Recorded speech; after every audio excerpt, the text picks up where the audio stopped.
వైశాఖ మాసం. రెండవ మాసం వైశాఖ మాసం.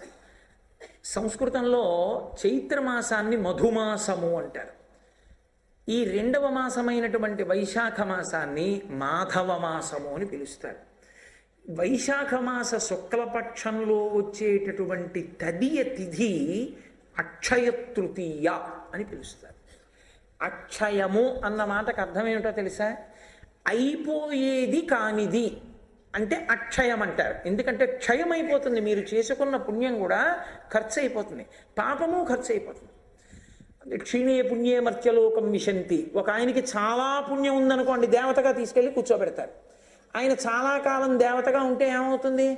యవ్వనంలో ఉండి భోగాలను అనుభవిస్తాడు కాబట్టి పోతుంది ఆ పుణ్యం అంతా. పోతే ఏమవుతాడు? పైనుంచి కింద పడిపోతాడు మళ్ళీ. కాబట్టి పుణ్యము ఖర్చు అయిపోతుంది, పాపము ఖర్చు అయిపోతుంది. దుఃఖాన్ని అనుభవించేస్తే పాపం పోతుంది. కానీ అసలు మీరు ఎంత ఖర్చు పెట్టుకున్నా కూడా ఖర్చు కానంత పుణ్యం ఎప్పుడు? అక్షయ తృతీయ నాడు మీరు చేసినటువంటి పుణ్యము. లోకంలో పుణ్యం అన్న మాటకు అర్థం ఏంటండి? అన్నిటికన్నా మనిషి కోరుకునేది ఏమిటి? ఏ సుఖాలైనా అనుభవించడానికి ముందు ఏముండాలి? ఇది ఉంటే కదూ. అన్నీ ఉన్నాయి, అల్పాయుర్దాయం ఉంది, ఎవరికి కావాలి అది? చిరంజీవన్నే వక్షపిత పశుపాశవ్యతికర అంటారు శంకరాచార్యులు వారు సౌందర్యలహరిలో. ఆయుర్దాయం, దీర్ఘాయుర్దాయం ఉన్నవాడు కదూ ఏదైనా సాధన చేయడం కానీ భోగాలను అనుభవించడం కానీ చెయ్యగలడు. కాబట్టి దీర్ఘాయుర్దాయము కలిగినటువంటి శరీరమును పొందుట అన్న మాటకు అర్థం ఏంటంటే, బ్రతకడం అన్నది దేని వలన సంభవిస్తుందంటే నీటి వలన మాత్రమే సంభవం. అందుకే మీరు చూడండి, అనారోగ్యం పాలైన వాళ్ళు నాకు ఆ ఊళ్ళో నీళ్లు పడలేదండి అంటారు, ఆ ఊళ్ళో నాకు సమోసాలు పడలేదండి అనరు, నీళ్లు పడలేదండి అంటారు. నీరు మనిషిని నిలబెడుతుంది, నీరు మనిషిని పడగొడుతుంది. లోకంలో అన్నీ క్షయమైపోతాయి, కానీ బ్రతకడం అనేటటువంటి మాట దేని యందు అన్వయమవుతుంది? నీటి వలననే. నీటి వలన బతుకుతాడు మనిషి. ఆ నీరు నీకు లభించకపోతే అంతకన్నా దుఃఖం ఇంకోట్లేదు. అందుకే శోషిత తాళ్ళుడగుచు అంటారు పోతన గారు భాగవతంలో. చాలా దాహం వేసేసి నాలుక పిడచకట్టేసింది అనుకోండి, మనిషి బ్రతికున్నా కూడా ఆలోచన పనిచేయదు, ఇంకా బుద్ధి పనిచేయదు. అమ్మో దాహం అని చెప్పి ఆ నీరు దొరకలేదని ప్రతి వాళ్ళ మీద కోపగిస్తాడు. ఎండి తడిలేని గొంతుక ఎలగడిందా అంటారు పోతన గారు. గొంతు ఎండిపోయి మాట కూడా రాదు, ఆ నీరు దొరకాలి. అందుకే నువ్వు ఏ జన్మలో ఎక్కడ ఏ శరీరంలో ఉండు, భయం లేకుండా నువ్వు హాయిగా కడుపు నిండా నీళ్లు తాగి బతకగలగాలి. అందుకే ఉదక భాండదానం చేసుకోవాలి. అక్షయ తృతీయ నాడు బంగారం కొనుక్కున్నావు, మంచిదే, నేను కాదన్నావు, అక్షయం అయిపోయింది, ఏం చేస్తావు ఇప్పుడు? బంగారం నిన్నేం రక్షిస్తుంది? నీ జీవుడితో రాదది. నిన్ను నువ్వు రక్షించుకోవాలంటే నీ జీవుడికి పనికొచ్చేది చేసుకోవాలి. అక్షయమైనది ఏది అంటే ఉదక భాండదానం చేస్తారు. ఒక కుండ నిండా నీళ్లు పోసి దాని మీద యాలుకలు గుండ వేసి, ఏలా లవంగ ఘనసార సుగంధి తీర్థం దివ్యం వయచ్చరితి హేమ ఘటేషు పూర్ణం అని కదా వెంకటేశ్వర స్వామికి ఇస్తారు. చక్కటి సువాసనా భరితములైనటువంటి చల్లని జలములను కుండతో పట్టుకెళ్ళి బ్రాహ్మణుడికి దానం చేసుకుంటారు. అలాగే ఆ రోజున అనంతమైనటువంటి పుణ్యము నీకు కల్పించి నిన్ను పరమేశ్వరుడి వైపుకి తిప్పగలిగినటువంటివి ఇవ్వాలి. ఏదది? సేవ. కాబట్టి ఆ రోజుల్లో కొంచెం మనుష్యులకి వాతావరణం ప్రతిబంధకంగా ఉంటుంది. విసినికర్రలు పట్టుకెళ్ళి భక్తులకు విసురుతారు. విసిరి ఓ విసినికర్ర ఇస్తారు, అయ్యా విసురుకోండి. ఎప్పుడు ఆయన విసురుకున్నాడు, ఆయన విసురుకుని సంతోషించేటటువంటి ఫలితంలో 4వ వంతు నీ జీవుడి ఖాతాలో అనంతంగా పడుతుంది. ఎందుచేతనంటే దాని ప్రమాణాన్ని పక్కన పెట్టండి, కానీ అసలు మహాలయ పక్షాలు ఎందుకు వచ్చాయో చెప్తారు ఈ పితృతిథులు. పితృతిథులు రావడానికి కారణంగా ఏమంటారంటే, కర్ణుడు శరీరం విడిచిపెట్టిన తరువాత స్వర్గలోకానికి వెళ్ళాడు. మరి యుద్ధంలో కదా మరణించాడు, స్వర్గానికి వెళ్ళాడు. తీరా స్వర్గానికి వెళ్ళిన తర్వాత ఆయన బంగారం ఉంది, వెండి ఉంది, కిరీటాలు ఉన్నాయి, ముత్యాలు ఉన్నాయి, పగడాలు ఉన్నాయి, వజ్రాలు ఉన్నాయి, అన్నీ ఉన్నాయి, అన్నం నీళ్లు లేవు. ఆయన అన్నాడు, అదేమిటి అవి రెండు ఎందుకు లేవు అన్నాడు. నువ్వు అవి ఎప్పుడూ ఇవ్వలేదు ఎవరికి, కాబట్టి లేవన్నాడు. ఇవి ఇచ్చావు, ఉన్నాయి అనంతంగా. అంటే ఆయన అన్నాడు, నాకు చెయ్యడానికి ఎవడు లేడు, ఎందుకనంటే మహాభారత సంగ్రామంలో అందరూ చచ్చిపోయిన తర్వాత బ్రాహ్మణులు నించోబెట్టి కృష్ణ భగవానుడు పేర్లు చదివించాడు, ఒక్కొక్కరి పేరు చదివిస్తే నువ్వులు నీళ్లు విడిచిపెట్టారు. వాళ్ళు ఉత్తమ లోకములను పొందుగాక అని ధర్మోదకం, ఆ దాహం తీరడానికి నీళ్లు వదిలేరు. వదిలితే అందరి పేర్లు చదివితే ఒక్కొక్క పేరు చదివితే మావాడే అని ధృతరాష్ట్రుడు వదిలేవాడు, మావాడే అని ధర్మరాజు వదిలేవాడు. కర్ణుడు అన్నారు, మావాడు కాడన్నాడు ధృతరాష్ట్రుడు, మావాడు కాడన్నాడు ధర్మరాజు. నువ్వులు నీళ్ళకి నోచుకోని వాడు కర్ణుడు. అప్పుడు ఉండలేకపోయింది ఇంకా కుంతీదేవి, ఏడుస్తూ వచ్చి నిజం చెప్పి, ఆయన నా పెద్ద కొడుకు ధర్మరాజా, నీ అన్నగారు నువ్వు విడిచిపెట్టాను. ఆయన అన్నాడు, ఎంత తప్పు చేయించావమ్మా, పెద్దవాణ్ణి పడగొట్టించి సింహాసనం నాకు ఇప్పించావు. ఆడదాని నోట రహస్యం దాగడం వల్ల ఇంత ఉపద్రవం జరిగింది కాబట్టి ఆడదాని నోట నువ్వు గింజ నానినంతసేపు నిజము నిలబడకుండుగాక అన్నారు. కాబట్టి నువ్వులు నీళ్ళకి నోచుకోలేదు కర్ణుడు. ఆయన అన్నాడు, మహానుభావుడు, నేను కిందకెళ్ళి ఉపకారం చేసుకొని వస్తాను, నాకు కొద్దిగా సమయం ఇమ్మన్నాడు. ఆయన యొక్క దానగుణాన్ని చూసి అనుగ్రహించాడంటారు యమధర్మరాజు గారు. అప్పుడు కిందకొచ్చి ఆయన ఒక 15 రోజుల పాటు ఉండి చలివేంద్రాలు పెట్టి అన్నశాలలు పెట్టి నీళ్ళిచ్చి అన్నం పెట్టి మళ్ళీ వెళ్ళిపోయాడు. వెళ్ళిపోయినప్పుడు యమధర్మరాజు గారు, నువ్వు ఇచ్చావు కాబట్టి ఇప్పుడు నీకు ఇస్తున్నాను అన్నాడు.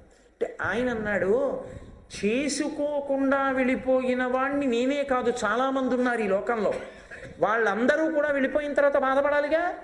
అందుకని ఒక్క ఉపకారం చేయి, ఏ 15 రోజులు నేను శరీరం విడిచిపెట్టిన తర్వాత కూడా భూమండలం మీదకి వచ్చి ఉపకారం చేసుకున్నానో నాకు నేను, అలా ఈ పితృపక్షం అంతటి కాలంలో ఈ 15 రోజుల్లో ఏ తిథి నాడు ఏ బంధువులు శరీరాన్ని విడిచిపెట్టారో వాళ్ళ పేరు చెప్పి ఆ రోజున కొడుకులు కాని మనవలు కాని మునిమనవలు కాని ఏదైనా ఒక ఉపకారం చేస్తే, ఒక దానం చేస్తే అది వాళ్ళ ఖాతాలో పడేటట్టుగా అనుగ్రహిస్తానన్నాడు.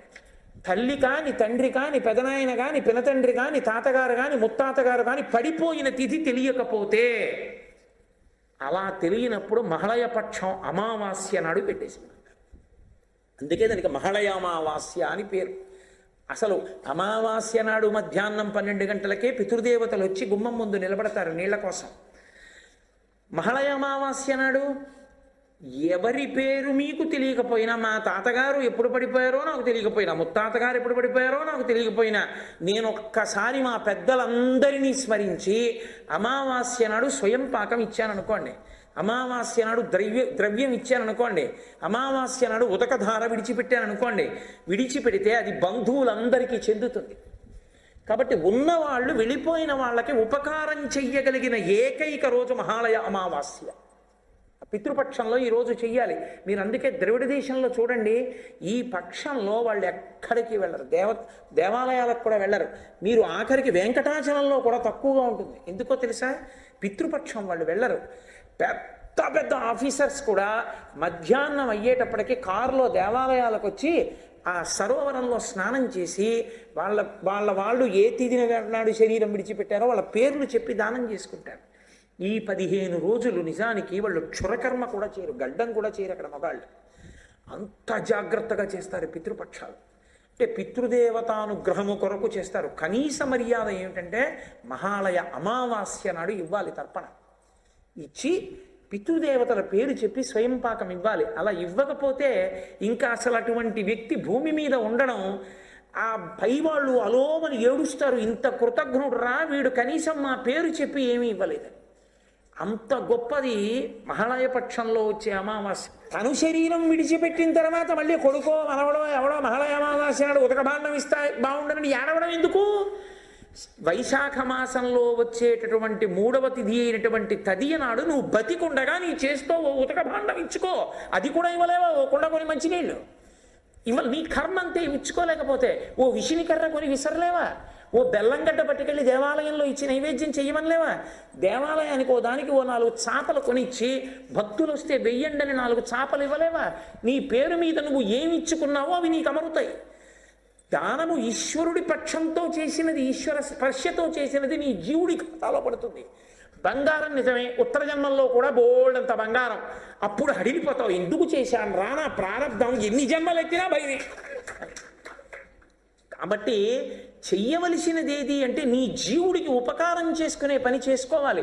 కాబట్టి ఆ తృతీయ తదియ తిథి నాడు మనం తప్పకుండా చెయ్యవలసినది మన జీవుణ్ణి ఉద్ధరించుకోగలిగినటువంటి పుణ్యకార్యము దానము చెయ్యాలి. అందున శ్రేష్టమైన దానముగా చెప్పబడినది ఏది అంటే ఉదక భాండ దానము. అంటే మంచినీళ్లు ఉన్నటువంటి కుండని తీసుకెళ్ళి దానం చేస్తారు. అలా చేయవలసి ఉంటుంది. అదే రోజున అచ్చు శివాలయం ఎలా ఉంటుందో సోమసూత్రంతో అలా శివాలయంలా ఉండే విష్ణువాలయం సింహాచల దేవస్థానం. సింహాచలం వరాహ నృసింహస్వామి దేవస్థానం. ఆ దేవస్థానంలో అక్షయ తృతీయ వైశాఖ మాస శుక్లపక్ష తదియ నాడు గంధం ఒలుస్తారు. గంధం ఒలిచి సహస్రఘటాభిషేకం చేస్తారు. విష్ణు ఆలయంలో అది చాలా అరుదు. సహస్రఘటాభిషేకం ఆ చందనం ఒలిచిన తరువాత ఉన్నటువంటి స్వరూపానికి, ఆ వరాహ లక్ష్మీ నృసింహ స్వరూపానికి సహస్రఘటాభిషేకం జరుగుతుంది. ఇది మన ఆంధ్రదేశంలో మన పక్కనే ఉండేటటువంటి సింహాచల క్షేత్రంలో జరిగేటటువంటి ఒక అద్భుతమైనటువంటి సేవ. ఉండొచ్చు, పొందొచ్చు. కానీ అందరూ మోక్షానికి వెళ్ళిపోరుగా, పునర్జన్మ ఉంటుందిగా. ఏ శరీరంలోకి వెళ్ళినా ఆకలి ఉంటుందిగా, ఏ శరీరంలోకి వెళ్ళినా దప్పిక ఉంటుందిగా, ఏ శరీరంలోకి వెళ్ళినా భార్యాబిడ్డలు ఉంటారుగా, ఏ శరీరంలోకి వెళ్ళినా సంతోషంగా సుఖంగా ఉండాలన్న కోరిక మాత్రం ఉండిపోతుందిగా. తన కొరకు తానేమీ చేసుకోలేకపోయానని జీవులు బెంగ పెట్టుకుంటారని పరమేశ్వరుడు ఒక సంవత్సరం మొత్తం మీద దేశకాలముల యందు సృజించిన పరమోత్కృష్టమైన తిథి అక్షయ తృతీయ. దాని పేరే అక్షయ తృతీయ. అది ఒక్క వైశాఖ మాసంలో.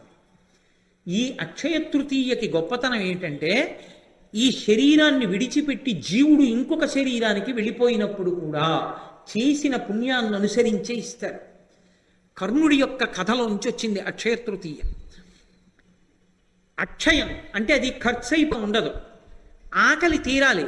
ఏ జన్మలో ఉన్నా నాకు కడుపు నిండా అన్నం దొరకాలి, నేను నలుగురికి పెట్టుకోగలగాలి అనుకున్నవాడు అక్షయ తృతీయ తిథి నాడు బ్రాహ్మణుడికి స్వయం పాకం ఇచ్చుకోవాలి. అంటే కసిని బియ్యం, ఏదో 2 దుంపలో 2 కూరగాయలు, కాస్త చింతపండు, 2 మిరపకాయలు, ఓ పండు తీసుకొచ్చి ఇస్తారు. స్వయం పాకం ఇచ్చుకుంటే జన్మ జన్మాంతరముల యందు కడుపు నిండా తాను తిని తన చుట్టూ ఉన్న వాళ్ళకి పెట్టుకుంటాడు. ఒంటికి బట్టకి లోటు రాకుండా నేను ఎప్పుడూ చక్కగా బట్ట కట్టుకుని ఉండగలగాలి అంటే దాని అర్థం మనుష్య జన్మ కావాలి. ఆ మనుష్య జన్మలో చక్కగా ఒంటి నిండా బట్ట కట్టుకుని ఉండగలగాలనుకోవాలంటే అంచు కలిగిన బట్ట, పంచెల చాపు తీసుకొచ్చి బ్రాహ్మణుడికి దానం చెయ్యాలి. అన్నిటికన్నా దారుణమైన శాపం ఏమిటో తెలుసా జీవితానికి? నీరు దొరకదు. అందుకే చేసిన పాపం తరిమితే దాహంతో అలమటించిపోతాడు. అలమటించిపోతే 10వ రోజున ధర్మోదకాలు విడిచిపెట్టిస్తారు. ఆ నీళ్లు తాగమంటారు, అప్పుడు తాగుతాడు. అది కూడా మీరు ధర్మశాస్త్రం చదివితే కొన్ని చోట్ల చెప్పిన మాటలకు భయపడతారు. కొడుకు అధార్మికుడైపోతే, కొడుకు గాయత్రీ మంత్రం చేసే అధికారాన్ని కోల్పోతే, సరే ఇంకా నేను కొన్ని కారణాలు చెప్పడం ఎందుకు సభాముఖంగా, ఇప్పుడు ఆ కొడుకు చేత్తో విడిచిపెట్టినా తాగనివ్వరు. ఆ కొడుకు స్నానం చేసినప్పుడు మర్మావయవముల వద్ద ఉన్న వెంట్రుకల మించి పడిన నీళ్ళని తాగమంటారు. నువ్వు అలా పెంచావు కొడుకుని అంత అలాగే తాగని చెప్తారు. బాహుమూలముల నుంచి పడిన నీటి బిందువుల్ని తాగమంటారు. అందుకని కనీసంలో ఉన్నవాడు ఎవడైనా వచ్చి కాసి నీటి తాగనిస్తారని, అయ్యా అందరూ అని కొడుకు పిలుస్తాడు. ప్రేమ ఉన్న వాళ్ళందరూ వెళ్ళి ధర్మోదకాన్ని విడిచిపెడతారు. ఆ నీళ్లు తాగుతాడు. దరిద్రం లేకుండా శరీరం విడిచిపెట్టిన తరువాత ఉత్తజన్మలలో కూడా కావలసిన నీళ్ళకి హాయిగా దాహంతో కొట్టుకోవలసిన అవసరం లేకుండా ఉండేటట్టు చెయ్యగలిగినది ఒక్క అక్షయ తృతీయ మాత్రమే. అక్షయ తృతీయ నాడు పూజ బాగా అడిగేసి, లేకపోతే కుండ ఆగేసి దాంట్లో చక్కగా నీళ్లు పోసి, అప్పటికప్పుడు తాగడానికి యోగ్యంగా ఉండాలి, మట్టి కంపు కొట్టకూడదు. నీళ్లు పోసి అవకాశం ఉంటే అందులో కాస్త యాలగుండ వంటిది కొద్దిగా కర్పూరం కలిపి ఆ ఉదక భాండం అంటారు, ఆ నీటి పాత్రని తీసుకొచ్చి ఆ పూజానో కుండనో మనుడికి దక్షిణతో దానం చేస్తారు. ఓపికని బట్టి 6, 11, 16, 116లో ఏది ఉంటే అది. దాని చేత ఆకలి దప్పిక తీరుతాయి. ఇంకా విశేష ఫలితాలు ఏవి అంటే, కాలం కాబట్టి తుప్పులు ఇస్తారు, గొడుగు ఇస్తారు, ద్రవ్యారు. అక్షయ తృతీయ నాడు తప్పకుండా దానం చేసుకోవాలి. అది కూడా నేను మీతో ఒక మాట చెప్తున్నా, భర్త వచ్చి దానం ఇస్తే కానీ ప్రయత్నపూర్వకంగా స్వామి అయిన స్త్రీ, ఐదోతనం ఉన్నటువంటి ఆడవాళ్ళు భర్తతో కలిసి వచ్చి చక్కగా బ్రాహ్మణుడికి ఇచ్చేటప్పుడు అథవా 2 జాకెట్టు బట్టలు పెట్టి అందులో పసుపు కుంకాలు పెట్టి ఇచ్చుకుంటే, ఇవ్వగలిగో చీర ఇస్తే మంచిది. గాజులు పసుపు కుంకం ఇచ్చుకుంటే జన్మ జన్మాంతరములకు యోగ్యమైన భర్తతో సువాసినిత్వాన్ని పొందుతారు. అక్షయం కదండి, అది ఖర్చు అయ్యేది కాదు. కాబట్టి రేపటి తిథిని జార విడుచుకుంటే అంతకన్నా మూర్ఖత్వం ఇంకోట్లేదు. అక్షయ తృతీయ నాడు బంగారం కొనుక్కోవడం అంటే పాపం కొనుక్కోవడం. కలిపురుషుడు బంగారంలో ఉంటాడు. అక్షయ తృతీయ నాడు బంగారం కొనుక్కోమని ఎవడు చెప్పాడో నాకు అర్థం కాదు, ఎక్కడా లేదు అలాగా. అక్షయ తృతీయ నాడు ఉతక భాండం దానం చేయాలి, స్వయం పాకం ఇవ్వాలి, ద్రవ్యం ఇవ్వాలి, చెప్పుల జత ఇవ్వాలి, లేకపోతే గొడుగు ఇవ్వాలి, లేకపోతే బట్టలు ఇవ్వాలి.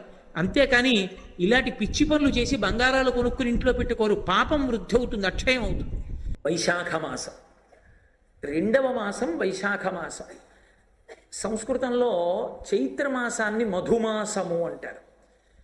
ఈ 2వ మాసమైనటువంటి వైశాఖ మాసాన్ని మాధవ మాసము అని పిలుస్తారు.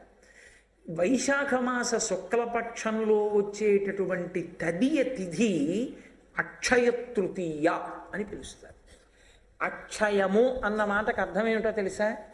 అయిపోయేది కానిది అంటే అక్షయం అంటారు. ఎందుకంటే క్షయం అయిపోతుంది, మీరు చేసుకున్న పుణ్యం కూడా ఖర్చు అయిపోతుంది, పాపము ఖర్చు అయిపోతుంది. క్షీణే పుణ్యే మర్త్యలోకం విశంతి. ఒక ఆయనకి చాలా పుణ్యం ఉందనుకోండి, దేవతగా తీసుకెళ్ళి కూర్చోబెడతారు. ఆయన చాలా కాలం దేవతగా ఉంటే ఏమవుతుంది? యవ్వనంలో ఉండి భోగాలు అనుభవిస్తాడు కాబట్టి పోతుంది ఆ పుణ్యం అంతా. పోతే ఏమవుతాడు? పైనుంచి కింద పడిపోతాడు మళ్ళీ. కాబట్టి పుణ్యము ఖర్చు అయిపోతుంది, పాపము ఖర్చు అయిపోతుంది. దుఃఖాన్ని అనుభవించేస్తే పాపం పోతుంది. కానీ అసలు మీరు ఎంత ఖర్చు పెట్టుకున్నా కూడా ఖర్చు కానంత పుణ్యం ఎప్పుడు? అక్షయ తృతీయ నాడు మీరు చేసినటువంటి పుణ్యము. లోకంలో పుణ్యం అన్న మాటకు అర్థం ఏంటండి? అన్నిటికన్నా మనిషి కోరుకునేది ఏమిటి? ఏ సుఖాలైనా అనుభవించడానికి ముందు ఏముండాలి? ఇది ఉంటే కదూ. అన్నీ ఉన్నాయి, అల్పాయుర్దాయం ఉంది, ఎవరికి కావాలి అది? చిరంజీవన్నే వక్షపిత పశుపాశవ్యతికర అంటారు శంకరాచార్యులు వారు సౌందర్యలహరిలో. ఆయుర్దాయం, దీర్ఘాయుర్దాయం ఉన్నవాడు కదూ ఏదైనా సాధన చేయడం కానీ భోగాలను అనుభవించడం కానీ చెయ్యగలడు. కాబట్టి దీర్ఘాయుర్దాయము కలిగినటువంటి శరీరమును పొందుట అన్న మాటకు అర్థం ఏంటంటే, బ్రతకడం అన్నది దేని వలన సంభవిస్తుందంటే నీటి వలన మాత్రమే సంభవం. అందుకే మీరు చూడండి, అనారోగ్యం పాలైన వాళ్ళు నాకు ఆ ఊళ్ళో నీళ్లు పడలేదండి అంటారు. ఆ ఊళ్ళో నాకు సమోసాలు పడలేదండి అందరూ. నీళ్లు పడలేదండి అంటారు. నీరు మనిషిని నిలబెడుతుంది, నీరు మనిషిని పడగొడుతుంది. లోకంలో అన్నీ క్షయమైపోతాయి, కానీ బ్రతకడం అనేటటువంటి మాట దేని ఎందన్వయం అవుతుంది? నీటి వలననే. నీటి వలన బతుకుతాడు మనిషి. ఆ నీరు నీకు లభించకపోతే అంతకన్నా దుఃఖం ఇంకోట్లేదు. అందుకే శోషిత తాళ్ళుడగుచు అంటారు పోతన గారు భాగవతంలో. చాలా దాహం వేసేసి నాలుక పిడచకట్టేసింది అనుకోండి, మనిషి బ్రతికున్నా కూడా ఆలోచన పనిచేయదు, ఇంకా బుద్ధి పనిచేయదు. అమ్మో దాహం అని చెప్పి ఆ నీరు దొరకలేదని ప్రతి వాళ్ళ మీద కోపగిస్తాడు.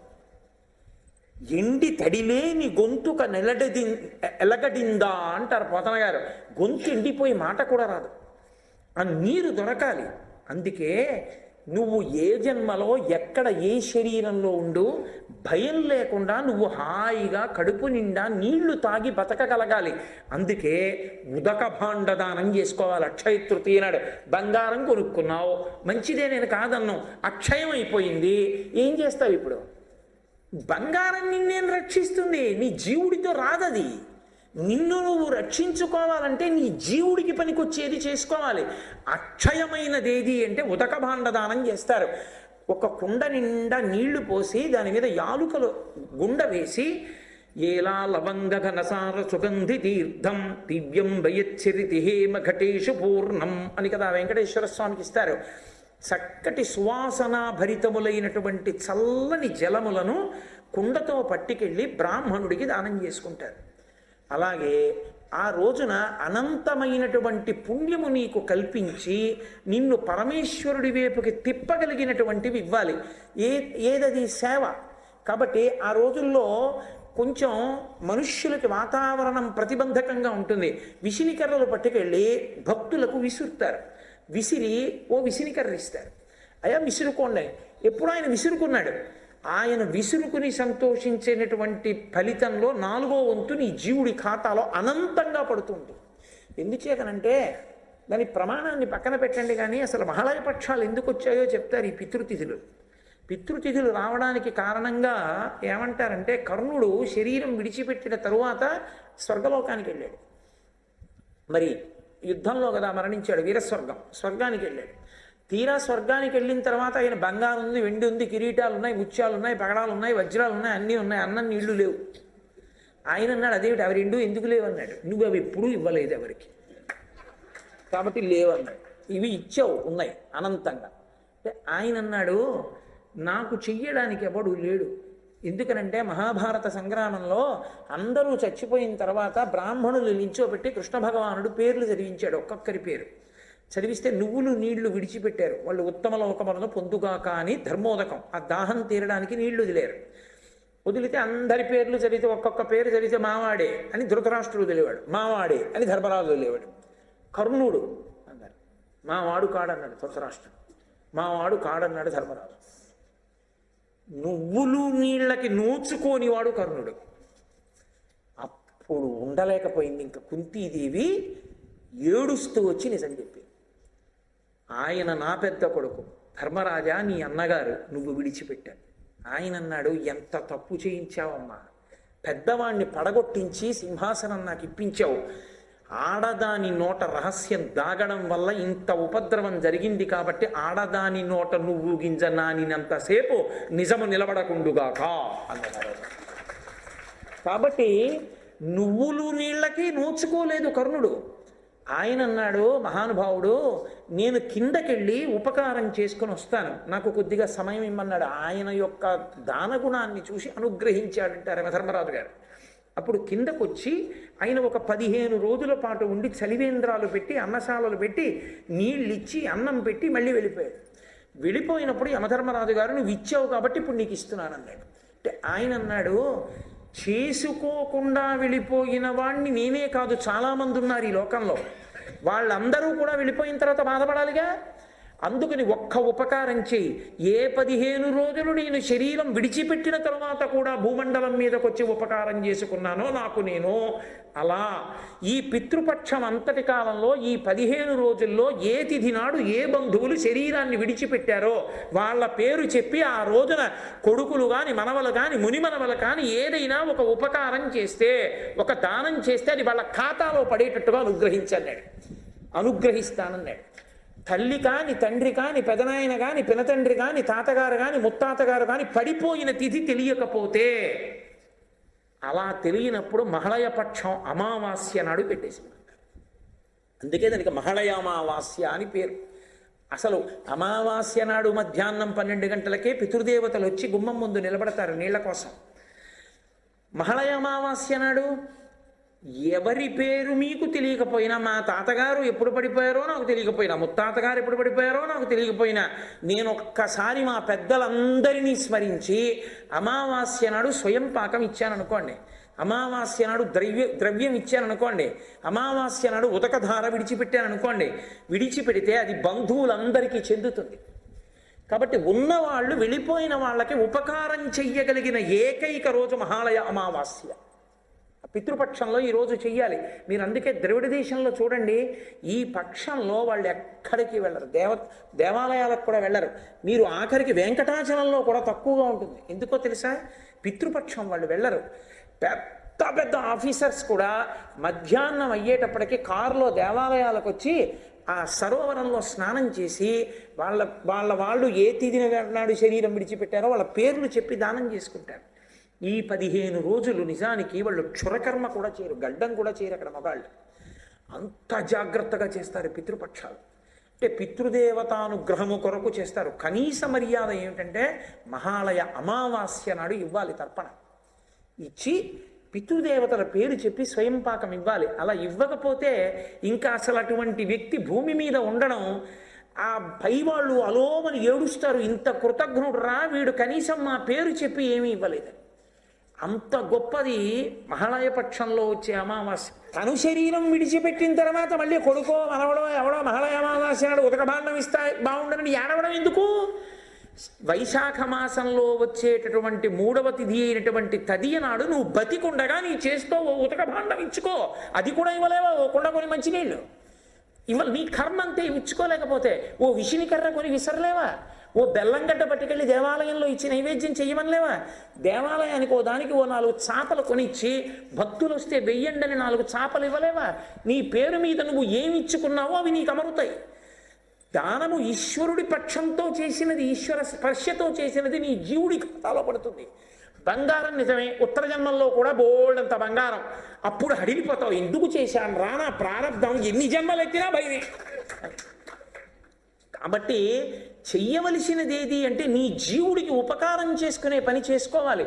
కాబట్టి ఆ తృతీయ తదియ తిథి నాడు మనం తప్పకుండా చెయ్యవలసినది మన జీవుణ్ణి ఉద్ధరించుకోగలిగినటువంటి పుణ్యకార్యము, దానము చెయ్యాలి. అందున శ్రేష్టమైన దానముగా చెప్పబడినది ఏది అంటే ఉదకభాండ దానము.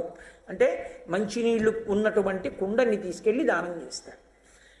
అలా చేయవలసి ఉంటుంది. అదే రోజున అచ్చు శివాలయం ఎలా ఉంటుందో సోమసూత్రంతో అలా శివాలయంలా ఉండే విష్ణువాలయం సింహాచల దేవస్థానం. సింహాచలం వరాహ నృసింహస్వామి దేవస్థానం. ఆ దేవస్థానంలో అక్షయ తృతీయ వైశాఖ మాస శుక్లపక్ష తదియ నాడు గంధం ఒలుస్తారు. గంధం ఒలిచి సహస్రఘటాభిషేకం చేస్తారు. విష్ణు ఆలయంలో అది చాలా అరుదు. సహస్రఘటాభిషేకం ఆ చందనం ఒలిచిన తరువాత ఉన్నటువంటి స్వరూపానికి, ఆ వరాహలక్ష్మీ నృసింహ స్వరూపానికి సహస్రఘటాభిషేకం జరుగుతుంది. ఇది మన ఆంధ్రదేశంలో మన పక్కనే ఉండేటటువంటి సింహాచల క్షేత్రంలో జరిగేటటువంటి ఒక అద్భుతమైనటువంటి సేవ. ఉండొచ్చు, పొందొచ్చు, కానీ అందరూ మోక్షానికి వెళ్ళిపోరుగా. పునర్జన్మ ఉంటుందిగా. ఏ శరీరంలోకి వెళ్ళినా ఆకలి ఉంటుందిగా. ఏ శరీరంలోకి వెళ్ళినా దప్పిక ఉంటుందిగా. ఏ శరీరంలోకి వెళ్ళినా భార్యాబిడ్డలు ఉంటారుగా. ఏ శరీరంలోకి వెళ్ళినా సంతోషంగా సుఖంగా ఉండాలన్న కోరిక మాత్రం ఉండిపోతుందిగా. తన కొరకు తానేమీ చేసుకోలేకపోయానని జీవులు బెంగ పెట్టుకుంటారని పరమేశ్వరుడు 1 సంవత్సరం మొత్తం మీద దేశకాలముల యందు సృజించిన పరమోత్కృష్టమైన తిథి అక్షయ తృతీయ. దాని పేరే అక్షయ తృతీయ. అది ఒక్క వైశాఖ మాసంలో. ఈ అక్షయ తృతీయకి గొప్పతనం ఏంటంటే, ఈ శరీరాన్ని విడిచిపెట్టి జీవుడు ఇంకొక శరీరానికి వెళ్ళిపోయినప్పుడు కూడా చేసిన పుణ్యాన్ని అనుసరించే ఇస్తారు. కర్ణుడి యొక్క కథలోంచి వచ్చింది అక్షయ తృతీయ. అక్షయం అంటే అది ఖర్చయిపో ఉండదు. ఆకలి తీరాలి. ఏ జన్మలో ఉన్నా నాకు కడుపు నిండా అన్నం దొరకాలి, నేను నలుగురికి పెట్టుకోగలగాలి అనుకున్నవాడు అక్షయ తృతీయ తిథి నాడు బ్రాహ్మణుడికి స్వయం పాకం ఇచ్చుకోవాలి. అంటే కసిని బియ్యం, ఏదో 2 దుంపలో 2 కూరగాయలో, కాస్త చింతపండు, 2 మిరపకాయలు, ఓ పండు తీసుకొచ్చి ఇస్తారు. స్వయం పాకం ఇచ్చుకుంటే జన్మాంతరముల యందు కడుపు నిండా తాను తిని తన చుట్టూ ఉన్న వాళ్ళకి పెట్టుకుంటాడు. ఒంటికి బట్టకి లోటు రాకుండా నేను ఎప్పుడూ చక్కగా బట్ట కట్టుకుని ఉండగలగాలి అంటే దాని అర్థం మనుష్య జన్మ కావాలి. ఆ మనుష్య జన్మలో చక్కగా ఒంటి నిండా బట్ట కట్టుకుని ఉండగలగాలనుకోవాలంటే అంచు కలిగిన బట్ట, పంచెల చాపు తీసుకొచ్చి బ్రాహ్మణుడికి దానం చెయ్యాలి. అన్నిటికన్నా దారుణమైన శాపం ఏమిటో తెలుసా జీవితానికి? నీరు దొరకదు. అందుకే చేసిన పాపం తరిమితే దాహంతో అలమటించిపోతాడు. అలమటించిపోతే 10వ రోజున ధర్మోదకాలు విడిచిపెట్టిస్తారు. ఆ నీళ్లు తాగమంటారు, అప్పుడు తాగుతాడు. అది కూడా మీరు ధర్మశాస్త్రం చదివితే కొన్ని చోట్ల చెప్పిన మాటలకు భయపడతారు. కొడుకు అధార్మికుడైపోతే, కొడుకు గాయత్రీ మంత్రం చేసే అధికారాన్ని కోల్పోతే, సరే ఇంకా నేను కొన్ని కారణాలు చెప్పడం ఎందుకు సభాముఖంగా, ఇప్పుడు ఆ కొడుకు చేత్తో విడిచిపెట్టినా తాగనివ్వరు. ఆ కొడుకు స్నానం చేసినప్పుడు మర్మావయవముల వద్ద ఉన్న వెంట్రుకల మించి పడిన నీళ్ళని తాగమంటారు. నువ్వు అలా పెంచావు కొడుకుని అంత అలాగే తాగని చెప్తారు. బాహుమూలముల నుంచి పడిన నీటి బిందువుల్ని తాగమంటారు. అందుకని కనీసంలో ఉన్నవాడు ఎవడైనా వచ్చి కాసి నీటి తాగనిస్తారని, అయ్యా అందరూ అని కొడుకు పిలుస్తాడు. ప్రేమ ఉన్న వాళ్ళందరూ వెళ్ళి ధర్మోదకాన్ని విడిచిపెడతారు. ఆ నీళ్లు తాగుతాడు. దరిద్రం లేకుండా శరీరం విడిపెట్టిన తరువాత ఉత్తజన్మలలో కూడా కావలసిన నీళ్ళకి హాయిగా దాహంతో కొట్టుకోవలసిన అవసరం లేకుండా ఉండేటట్టు చెయ్యగలిగినది ఒక్క అక్షయ తృతీయ మాత్రమే. అక్షయ తృతీయ నాడు పూజ బాగా అడిగేసి లేకపోతే కుండ ఆగేసి దాంట్లో చక్కగా నీళ్లు పోసి అప్పటికప్పుడు తాగడానికి యోగ్యంగా ఉండాలి, మట్టి కంపు కొట్టకూడదు. నీళ్లు పోసి అవకాశం ఉంటే అందులో కాస్త యాలగుండ వంటిది కొద్దిగా కర్పూరం కలిపి ఆ ఉదక భాండం అంటారు ఆ నీటి పాత్రని తీసుకొచ్చి ఆ పూజానో కుండనో మనుడికి దక్షిణతో దానం చేస్తారు. ఓపికని బట్టి 6, 11, 16, 116లో ఏది ఉంటే అది. దాని చేత ఆకలి దప్పిక తీరుతాయి. ఇంకా విశేష ఫలితాలు ఏవి అంటే కాలం కాబట్టి తుప్పులు ఇస్తారు, గొడుగు ఇస్తారు, ద్రవ్యారు.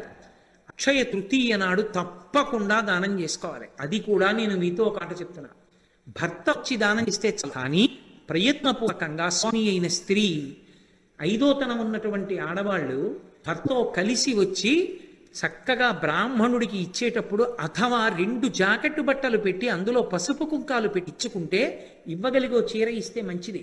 గాజులు పసుపు కుంకం ఇచ్చుకుంటే జన్మాంతరములకు యోగ్యమైన భర్తతో సువాసినిత్వాన్ని పొందుతారు. అక్షయం కదండి, అది ఖర్చు అయ్యేది కాదు. కాబట్టి రేపటి తిథిని జార విడుచుకుంటే అంతకన్నా మూర్ఖత్వం ఇంకోటి లేదు. అక్షయ తృతీయ నాడు బంగారం కొనుక్కోవడం అంటే పాపం కొనుక్కోవడం. కలిపురుషుడు బంగారంలో ఉంటాడు. అక్షయ తృతీయ నాడు బంగారం కొనుక్కోమని ఎవడు చెప్పాడో నాకు అర్థం కాదు, ఎక్కడా లేదన్నమాట. అక్షయ తృతీయ నాడు ఉతక భాండం దానం చేయాలి, స్వయం పాకం ఇవ్వాలి, ద్రవ్యం ఇవ్వాలి, చెప్పుల జత ఇవ్వాలి, లేకపోతే గొడుగు ఇవ్వాలి, లేకపోతే బట్టలు ఇవ్వాలి. అంతేకాని ఇలాంటి పిచ్చి పనులు చేసి బంగారాలు కొనుక్కుని ఇంట్లో పెట్టుకోరు. పాపం వృద్ధి అవుతుంది, అక్షయం అవుతుంది.